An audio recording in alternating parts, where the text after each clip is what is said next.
Y la lección se llama oración y profecía. La verdad central, hermanos, nos dice que Dios obra a través de la oración intercesora para atraer a la gente hacia Él. Que era como ahorita lo que nos daba del testimonio nuestra hermana Nancy, ¿verdad? Que por medio de la oración, las demás personas, porque fue una oración de intercesión, ¿verdad? Que se hizo hacia esta persona, pero su hija vio el resultado donde Dios obró, ¿verdad? Entonces eso le va a ayudar a que ella crezca su fe y siga y crea ahora sí en el poder de Dios, ¿verdad? Porque como lo que hemos hablado muchas veces, creemos en Dios, pero a veces nuestra fe merma y hace que no le creamos a Dios qué tan poderoso Él puede ser en nuestras vidas. El versículo clave está en el libro de Daniel, capítulo 9, versículo 16, y dice la palabra del Señor: Oh Señor, conforme a todos tus actos de justicia, apártese ahora tu ira y tu furor sobre tu ciudad de Jerusalén. Lo que aprenderemos esta tarde, hermanos, tenemos unas metas que nos dice que hablaremos con Dios de una manera personal y honesta. Estudiaremos un ejemplo de arrepentimiento colectivo. A veces es muy difícil comprender ese arrepentimiento colectivo, ¿verdad? De que sientas lo que está pasando tu hermano también y tú te unas en oración, que él esté pasando por una necesidad. También aprenderemos a reflexionar sobre el significado y el cumplimiento de las profecías de Daniel 9. Lo que vamos a hablar ahora, hermanos, es referente a una profecía apocalíptica.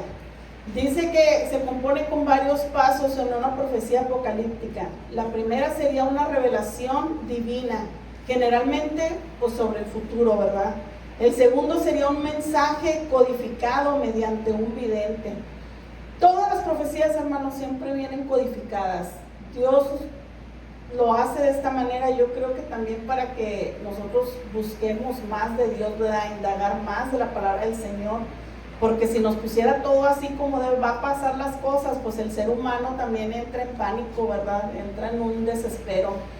El número 3 dice, un mensaje recibido por un vidente. El 4 sería un mensaje destinado a brindar esperanza o consuelo a la audiencia. Y en el libro de Daniel, capítulo 9, dice que contiene una larga oración y luego nos muestra una visión un tanto apocalíptica del futuro de Jerusalén. La primera mitad, hermanos, del libro se estableció las credenciales de Daniel, como recordemos cómo fue los inicios de Daniel, ¿verdad? Cómo él, siendo fiel a Dios, buscando también buscando la oración, lo que él nos enseñaba, ¿verdad? Todo lo que él buscaba, ser fiel a Dios. Y nos dice, pero ya cuando hablamos del referente, ya después del libro 9, del capítulo 9, ya habla más apocalípticamente y dice, todos esos libros, hermanos, toda la Biblia, hay gente que se llama eruditos, que tratan de descifrar la visión de Daniel. Lo que a nosotros más nos debe de interesar, hermanos, es el poder de Dios, cómo buscar de Dios y llegar a la meta con Dios, porque a veces te preocupas mucho por el mañana, pero descuidamos el presente, ¿verdad? Nuestra comunión con Dios. Y eso también nosotros tenemos que tener en cuenta, qué es lo que queremos para nuestras vidas, no en hoy, sino para que cuando no estemos aquí en la tierra. El libro de Daniel es la palabra inspirada por parte de Dios y sabemos que toda la Biblia es inspiración de Dios. Y este libro dice que revela verdades sobre Él mismo, la humanidad y su obra en el mundo. Esta tarde voy a tratar de leer mucho, hermanos, el libro y tanto también la Biblia, porque hay mucha escritura que tenemos que escuchar el día de hoy. En cuanto al texto bíblico, solo las secciones de Apocalipsis y Daniel, capítulos 7 al 12, se pueden clasificar cómodamente como apocalípticas, aunque algunos capítulos como Isaías, Joel o Ezequiel también podrían encajar. Esto debería recordarnos lo singular que es el libro de Daniel. Y vamos a comenzar esta tarde en el libro de Daniel, capítulo 9, versículo 1. Siempre debemos que recordar, hermanos, que la Biblia nos orienta hacia la relación con Dios y la fe, basándonos en una comprensión de las profecías tanto de Jeremías.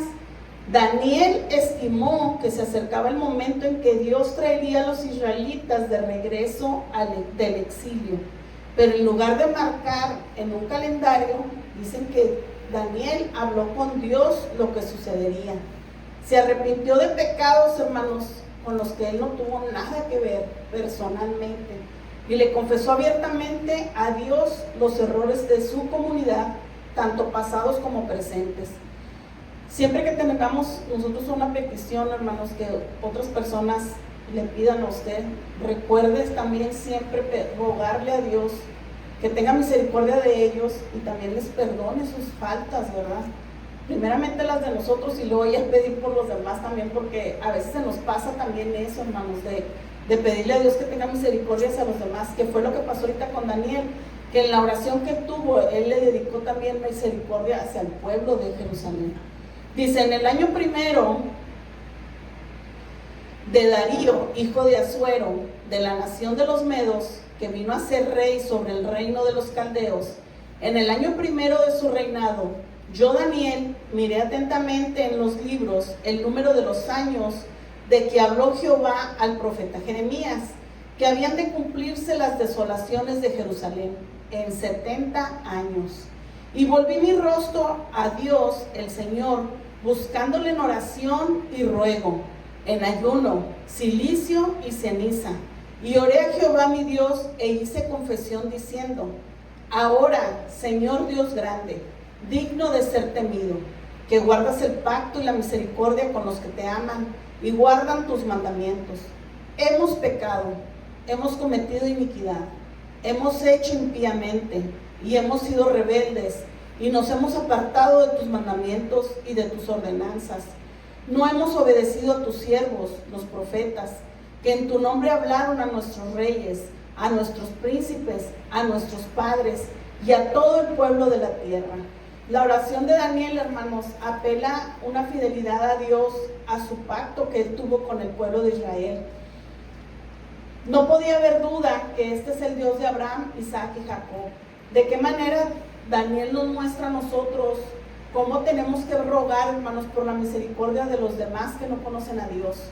Porque sabemos que sabemos que el impío va a tener su paga, sabemos que los que hacen iniquidad van a tener su paga, pero ¿qué es lo que tenemos que hacer nosotros como pueblo de Dios? Rogar, interceder, así como lo hacía Daniel. Él nos muestra un acto de humanidad y un acto de bondad, un acto de amor, hermanos, porque eso es lo único que te puede dar Dios, es lo único que te puede enseñar el Espíritu Santo si lo tienes en ti. Sabemos que cuando ves a un cristiano, ¿qué es lo que te muestra? Amor, misericordia, paciencia, hay muchas cosas, bondad, muchas cosas que el ser humano por la iniquidad, por el pecado, no lo hacen. Al contrario, actúan por maldad. Quieres herir a la otra persona, quieres dañar a tu enemigo. Si te hacen algo, tú quieres hacer 2 veces la maldad. Daniel no, Daniel sabía lo que se iba a cumplir y él oró y él se incluyó dentro de la petición cuando él decía, perdónanos porque hemos pecado, perdónanos porque hemos faltado, perdónanos porque no obedecimos a tus profetas. Él se incluyó dentro de la oración, hermanos. Daniel habría sido un adolescente, dice el libro, que cuando se comenzó lo del exilio. Los primeros profetas ya habían advertido a Israel sobre su infidelidad al pacto y el peligro del exilio, más de 100 años antes del nacimiento de Daniel. ¿Qué quiere decir? Que Daniel todavía ni nacía cuando ya habían cometido ellos esos actos, ya habían cometido pecado. Pero como quiera Daniel, fíjense en la oración, cómo él se incluyó, ¿verdad? Él mismo no tenía ninguna culpa por el pecado de su nación, ni por la disciplina de Dios. Sin embargo, habla en primera persona y nos explica cuando dice él, hemos pecado, hemos cometido iniquidad, hemos sido rebeldes y nos hemos apartado de tus mandamientos. No hemos obedecido a tus siervos los profetas. ¿Qué muestra de amor y misericordia nos muestra Daniel a cada uno de nosotros como ejemplo para seguir nosotros también? Para el día que usted vea a un hermano caer, también usted muestra esa misericordia y ese amor y órele a Dios por él. No señalarlo, no juzgarlo, no criticarlo. Al contrario, también pedir por nosotros de no caer en lo mismo, porque no estamos exentos, hermanos, de un día también tropezar. Por eso tenemos que estar firmes en la palabra del Señor, por eso tenemos que seguir leyendo la palabra del Señor, porque si usted se aparta de Dios, somos como el carbón en un fuego. Usted tiene una lumbre hecha y si usted quita un pedazo de carbón o un pedazo de leña y lo pone afuera, se apaga. Así es el pueblo de Dios. Si usted se permanece dentro del fuego de Dios, dentro del amor de Dios, usted va a estar encendido espiritualmente, pero si usted se aparta, ese fuego se apaga, hermanos. Y lo tenemos como muestra en ese figurativo del carbón. Si usted hace eso, hermanos, se apaga ese pedazo de leño que usted aparta. Así quiere el Señor que nosotros nos mantengamos unidos y no señalar al prójimo, ¿verdad?, cuando caiga. A primera vista puede parecer duro que Israel fuera castigado con el exilio, pero incluso quienes sufrieron ese castigo finalmente llegaron a comprender que Dios hizo lo correcto. Vamos al versículo 7, hermanos. Dice la palabra del Señor: tuya es, Señor, la justicia y nuestra la confusión de rostro. Como en el día de hoy lleva todo hombre de Judá, los moradores de Jerusalén y todo Israel, los de cerca y los de lejos, en todas las tierras a donde los has echado a causa de su rebelión, con que se rebelaron contra ti. Oh Jehová, nuestra es la confusión de rostro, de nuestros reyes, de nuestros príncipes y de nuestros padres, porque contra ti pecamos. De Jehová nuestro Dios es el tener misericordia y el perdonar, aunque contra Él nos hemos rebelado y no obedecimos a la voz de Jehová nuestro Dios, para andar en sus leyes que Él puso delante de nosotros por medio de sus siervos los profetas. Todo Israel traspasó su ley, apartándose para no obedecer tu voz, por lo cual ha caído sobre nosotros la maldición y el juramento que está escrito en la ley de Moisés, siervo de Dios, porque contra Él pecamos, y Él ha cumplido la palabra que habló contra nosotros y contra nuestros jefes que nos gobernaron, trayendo sobre nosotros tan grande mal, pues nunca fue hecho debajo del cielo nada semejante a lo que se ha hecho contra Jerusalén, conforme está escrito en la ley de Moisés. Todo este mal vino sobre nosotros, y no hemos implorado el favor de Jehová nuestro Dios, para convertirnos de nuestras maldades y entender tu verdad. Por tanto, Jehová veló sobre el mal y lo trajo sobre nosotros, porque justo es Jehová nuestro Dios en todas sus obras que ha hecho, porque no obedecimos a su voz. Recordemos, hermanos, que el Señor Jesucristo vino a la tierra no a abolir la ley, sino a cumplirla. Mucha gente dice, no, pues es que ya los 10 mandamientos es del Antiguo Testamento, pero aplica no, porque si Dios está en su corazón, usted no va a pecar contra su hermano, usted no lo va a matar, usted no va a robar. Y el primer mandamiento que nos dice Dios, así como amas a Dios, vas a amar a tu prójimo como a ti mismo. Cuando nos dice también que no vamos a tener dioses ajenos, solamente a nuestro Dios. Todo eso, hermanos, el pueblo de Israel, el pueblo de Egipto, lo hizo a un lado. Ellos pecaron contra Jehová.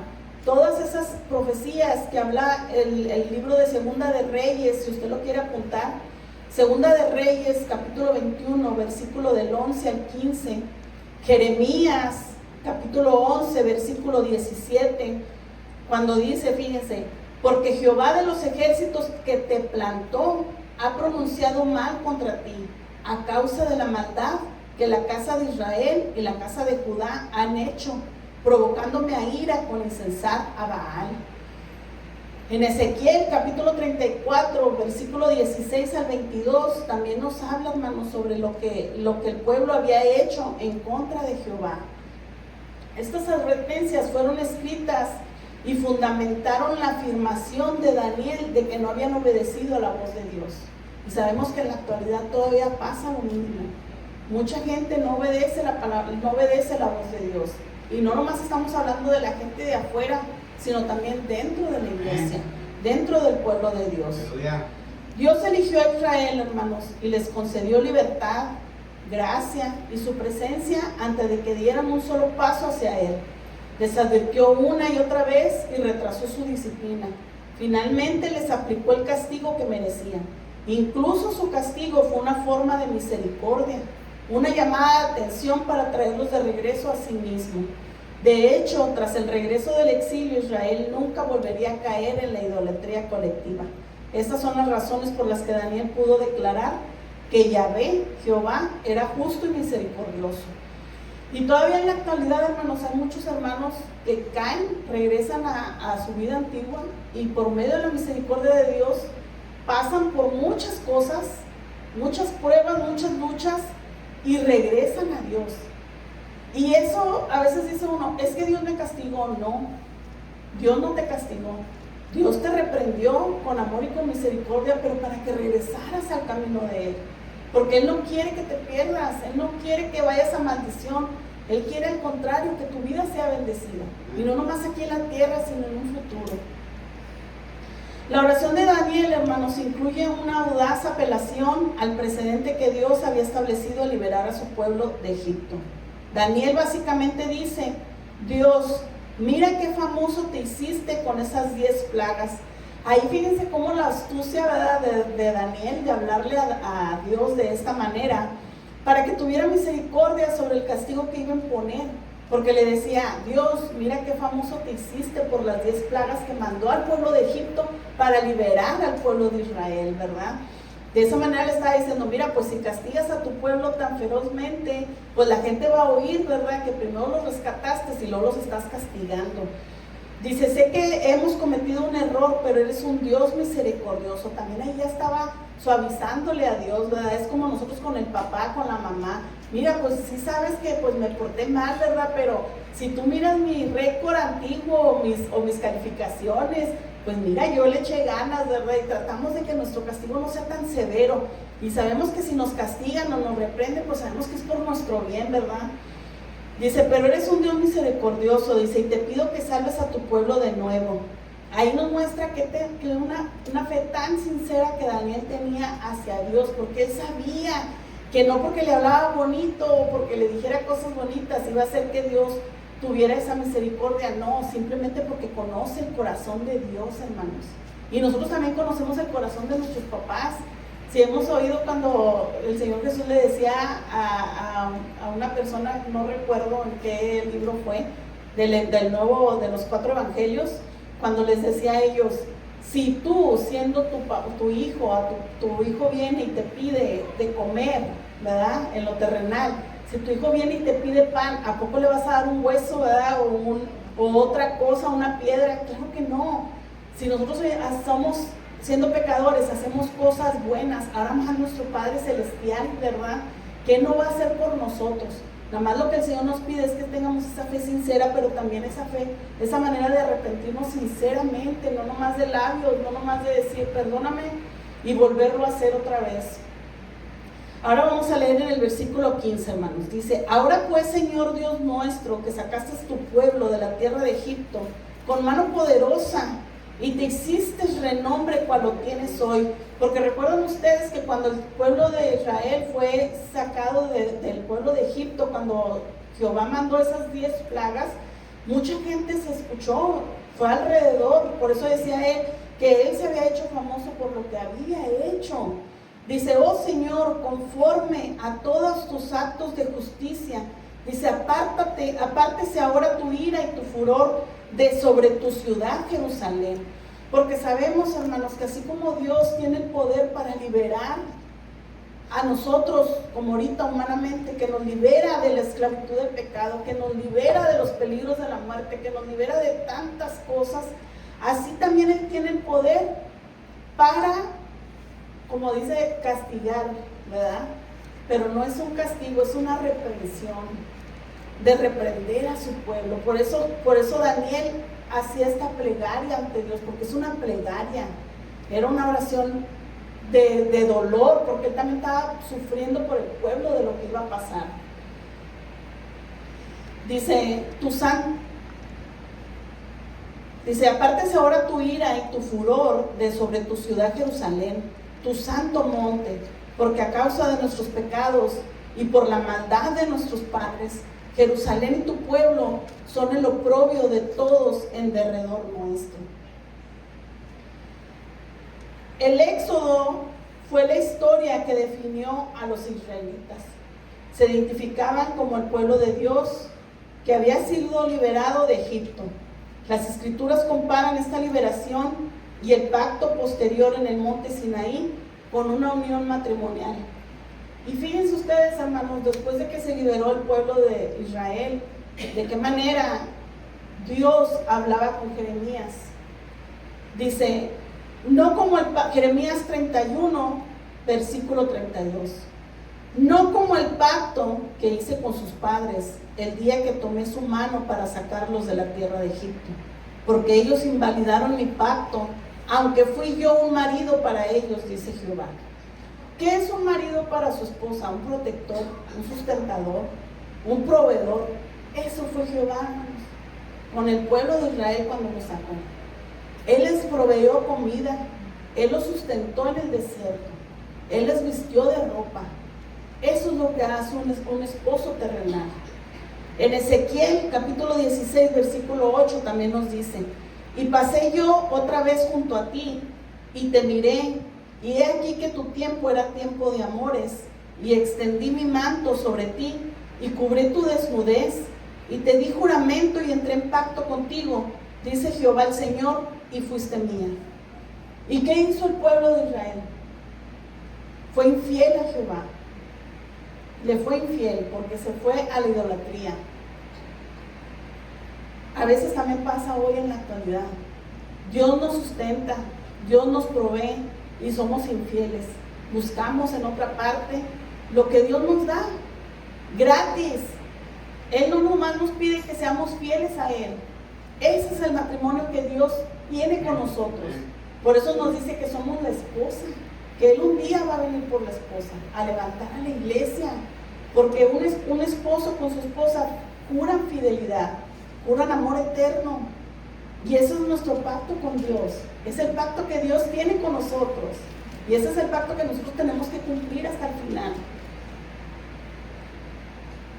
Vamos ahora al versículo 17, hermanos.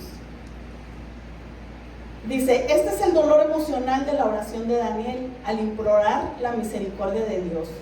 Dios no teme nuestras emociones sinceras, especialmente cuando nuestro dolor es por Él. Dice la palabra del Señor en el versículo 17. Ahora pues, Dios nuestro, oye la oración de tu siervo y sus ruegos, y haz que tu rostro resplandezca sobre tu santuario asolado, por amor del Señor.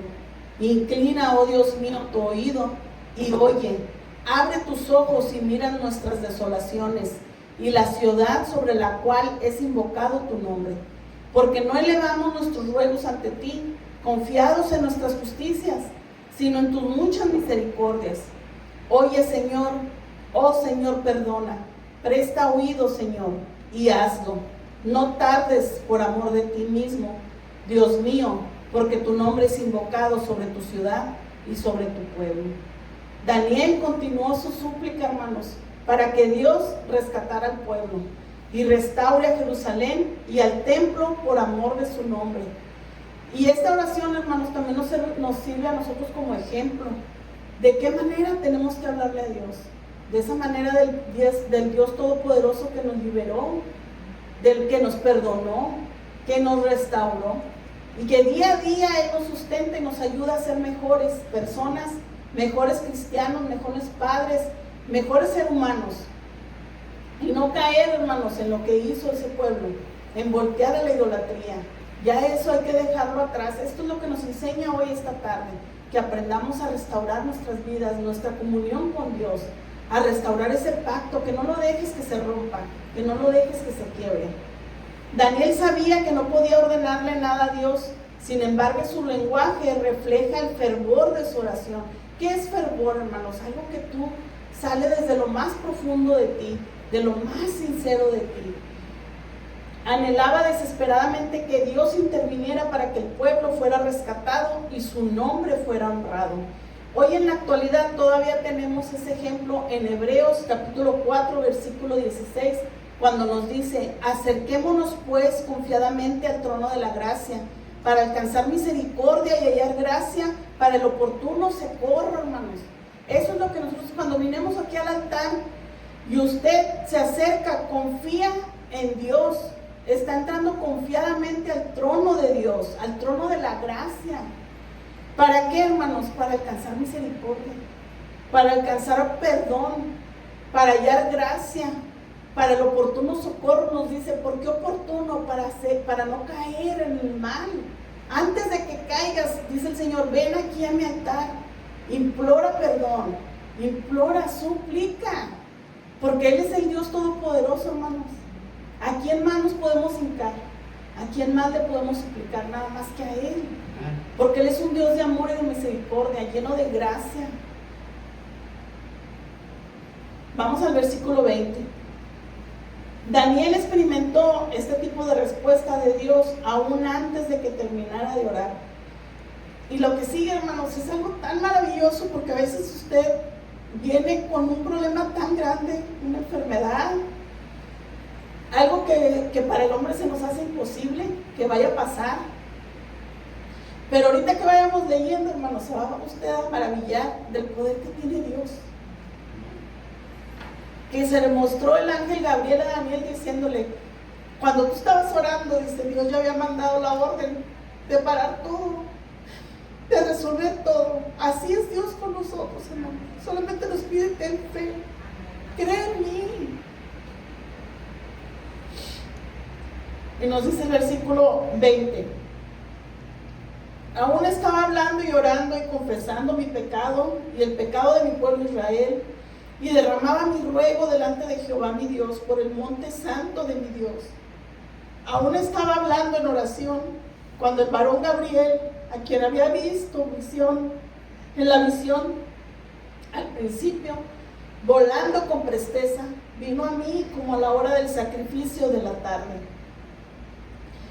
Y me hizo entender y habló conmigo diciendo, Daniel, ahora he salido para darte sabiduría y entendimiento. Al principio de tus ruegos fue dada la orden. Todavía ni siquiera, hermanos, ni siquiera iba a la mediación de la oración. Dice, al principio de tus ruegos fue dada la orden. Y yo he venido para enseñártela porque tú eres muy amado. Entiende pues la orden y entiende la visión. Para Dios no hay nada imposible. Para lo que para el hombre es imposible, para Dios todo es posible. Para lo que el hombre te cierra las puertas, Dios te las abre. Cuando es para destrucción tuya, no te va a pasar nada, porque el Señor cierra todos los caminos, porque Él sabe que vas a ir a la perdición. A veces decimos, ¿por qué Dios no escuchó mi ruego? ¿Por qué Dios no concedió mi petición? Porque eso no te iba a llevar a nada bien. Pero cuando Dios mira que todo lo que Él va a hacer en tu vida es para glorificar a Dios, créeme que te lo va a dar. Y así como le mostró a Daniel y le dijo que al principio de su oración ya Dios ya había dado la orden. ¿Qué miró Dios en él? Su fidelidad. Porque aquí dice, porque tú eres muy amado. ¿Por qué Dios te ama? Porque eres fiel. Porque eres fiel a Dios. Porque Él mira lo que hay en tu corazón. Nadie más lo puede mirar nada más que Dios. Él es el único. Nuestro enfoque, hermano, siempre debe de estar en Dios. Siempre. Él es quien respondió las oraciones a Daniel. Podemos estar seguros de que Él también escucha y responde a nuestras oraciones. ¿Qué es lo único que tenemos que hacer? Hacer las cosas bien. Le digo yo a mi hijo, ¿cómo te voy a decir que sí a algo si tú haces cosas malas? O si tú no me obedeces, o si tú te desvías para otro camino. ¿Por qué te voy a dar algo? No te lo puedo dar. ¿Cómo te voy a dar esto si te va a llevar a la perdición? Si te va a hacer un daño. Ahora, como nos dice Dios, si ustedes, siendo pecadores, sabemos hacer buenas obras, ¿qué más nuestro Padre Celestial? ¿Qué más nos puede dar Dios? Solamente nos dice, pórtate bien, haz las cosas bien. Sé fiel a mí. Vamos ahora al versículo 24. Ya con esto vamos a terminar, hermanos. Ya es la profecía. Vamos a tratar de leerlo. Y lo que nos dice el libro, vamos a poner un poquito de atención. Dice, la buena noticia misma, el mensaje del ángel revela que el pecado será cubierto, la justicia prevalecerá y el mal finalmente será derrotado. Y nos dice la palabra del Señor en el versículo 24. 70 semanas están determinadas sobre tu pueblo y sobre tu santa ciudad, para terminar la prevaricación y poner fin al pecado, y expiar la iniquidad para traer la justicia perdurable, y sellar la visión y la profecía, y ungir al santo de los santos. Sabes pues y entiende que desde la salida de la orden para restaurar y edificar a Jerusalén hasta el Mesías príncipe, habrá 7 semanas y 72 semanas se volverán a edificar la plaza y el muro en tiempos angustiosos. Y después de las 72 semanas se quitará la vida al Mesías, mas no por sí. Y el pueblo de un príncipe que ha de venir destruirá la ciudad y el santuario. Y su fin será con inundación, hasta el fin de la guerra durará las devastaciones. Y por otra semana confirmará el pacto con muchos. A la mitad de la semana hará cesar el sacrificio y la ofrenda. Después, con la muchedumbre de las abominaciones, vendrá el desolador, hasta que venga la consumación y lo que está determinado se derrame sobre el desolador. Muchos eruditos, hermanos, personas que se dedican a estudiar la Biblia, ellos hacen números, hacen cuentas. Si usted tiene oportunidad de leer el libro de estudio, especifica mucho sobre las semanas, lo que significa el número 7. Las semanas ellos lo marcan como años, lo multiplican, salen un total, y ellos lo enlazan a la venida de Cristo. Cuando va a ser el anticristo, que dice que va a durar 7 años el anticristo gobernando la tierra. Habla sobre la restauración, cuando va a venir Jesús. Habla sobre lo que va a ser la devastación, el final de Satanás, que el Señor lo reprenda en el nombre de Cristo Jesús. Pero al final de todo, hermanos, a nosotros tenemos que tener en cuenta que a pesar de todos los comentarios que han ofrecido, las interpretaciones en este pasaje, todavía no sabemos cuándo va a pasar, no sabemos cuántos años va a durar, no sabemos nada. Todo está predestinado por Dios. No sabemos cuándo va a venir Cristo. Todo es un misterio. Independientemente de todos los detalles, podemos estar seguros de que a través de Jesús, Dios ha cancelado nuestro pecado y nos ha cubierto con su justicia, ya sea que la visión de Daniel se haya cumplido completamente, parcialmente, o que aún no se haya cumplido. Podemos confiar en la cronología de Dios, porque todo lo que Dios hace, hermanos, sabemos que es perfecto. Todo lo que Dios hace, sabemos que se va a cumplir. Todas las profecías que el Señor ha dicho, sabemos que un día va a venir Cristo. ¿Qué es lo único que nos debe de interesar?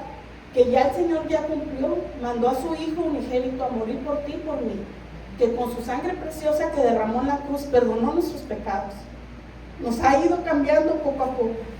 ¿Qué es lo que tenemos que hacer? Se mantenernos firmes nada más, esperar el final.